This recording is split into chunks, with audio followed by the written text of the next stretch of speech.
சில ஆண்டுகளுக்கு முன்னால் 2ஆம் வகுப்பு மாணவ மாணவிகளுக்கு ஒரு டீச்சர் அம்மா ஹோம்ஒர்க் கொடுத்துச்சு.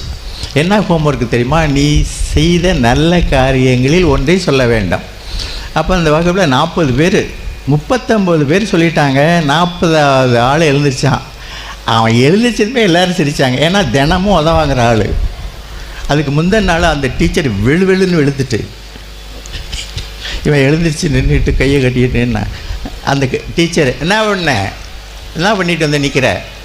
அவன் என்ன தெரியுமா சொன்னான்? டீச்சர், நேற்று என்னை அடிச்சிங்கல்ல?